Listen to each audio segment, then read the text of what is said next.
പ്രാർത്ഥനകളോടെ പൊങ്കാല പുണ്യം നുകർന്ന് ഭക്തജനലക്ഷങ്ങൾ. ഉച്ചയ്ക്ക് 1:15 ആറ്റുകാൽ ക്ഷേത്രത്തിൽ പൊങ്കാല നിവേദിച്ചതോടെ നഗരത്തിൽ വഴിനീളെ ഒരുക്കിയ പൊങ്കാല കലങ്ങളിൽ പുണ്യാഹം തളിച്ചു.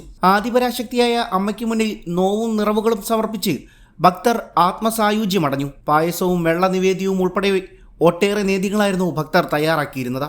ദേവിയോടുള്ള ഭക്തി പൊങ്കാലയായി സമർപ്പിച്ച് ക്ഷേത്ര പരിസരത്ത് പൊങ്കാലയിട്ടത് ലക്ഷങ്ങളായിരുന്നു. ആറ്റുകാൽ ക്ഷേത്രത്തിന്റെ 10 കിലോമീറ്റർ ചുറ്റളവിലാണ് 25 ലക്ഷം സ്ത്രീകൾ പൊങ്കാല ഇക്കുറി അർപ്പിച്ചത്.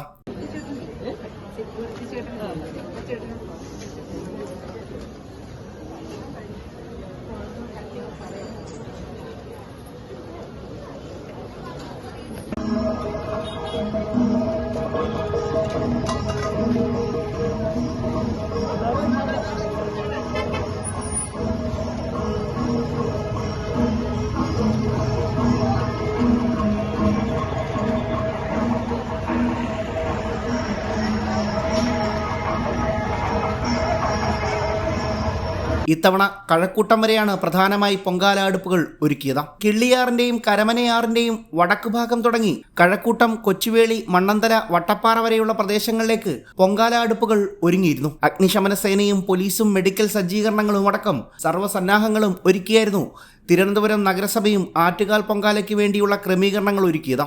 മുൻവർഷങ്ങളിലേക്കാൾ ഈ വർഷം ഭക്തജനങ്ങളിൽ വർധനവുണ്ടായതെന്നും പ്രത്യേകതയാണ്. ആറ്റുകാൽ ക്ഷേത്രം, സെക്രട്ടേറിയറ്റ് പരിസരം, പോലീസ് സ്റ്റേഷൻ പരിസരം തുടങ്ങി നഗരത്തിന്റെ പ്രധാന ഭാഗങ്ങളെല്ലാം പൊങ്കാല കലങ്ങളാൽ നിറഞ്ഞു കഴിഞ്ഞു. മാത്രമല്ല, എല്ലാ തവണത്തെയും പോലെ ഇത്തവണ കന്റോൺമെന്റ്, മ്യൂസിയം, പോലീസ് സ്റ്റേഷനുകളിൽ വനിതാ പോലീസുകാരും ദേവിക്ക് പൊങ്കാല നേദിച്ചു. രാവിലെ 10:30 പണ്ടാര അടുപ്പിലേക്ക് തീ പകർന്നതോടെയായിരുന്നു ആറ്റുകാൽ പൊങ്കാലയ്ക്ക് ഭക്തിസാന്ദ്രമായ തുടക്കമിട്ടത്.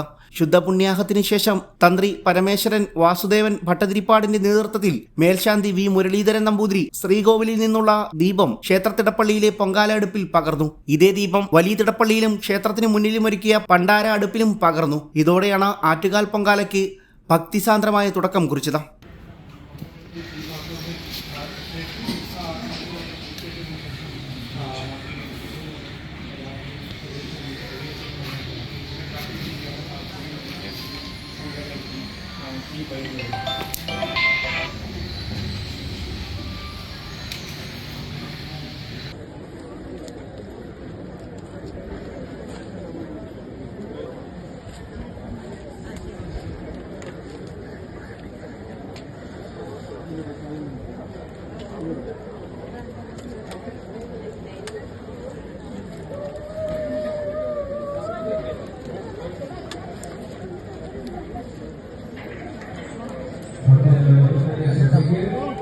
രാത്രി 7-ന് കുത്തിയോട്ട ബാലന്മാരെ ചൂരൽ കുത്തും. 11:15 മണക്കാട് ധർമ്മശാസ്ത്ര ക്ഷേത്രത്തിലേക്കും ദേവിയുടെ എഴുന്നള്ളത്ത് നടക്കും. രാവിലെ 5-ന് ശാസ്താക്ഷേത്രത്തിലെ പൂജയ്ക്ക് ശേഷം തിരിച്ചെഴുന്നള്ളത്ത് നടക്കുക.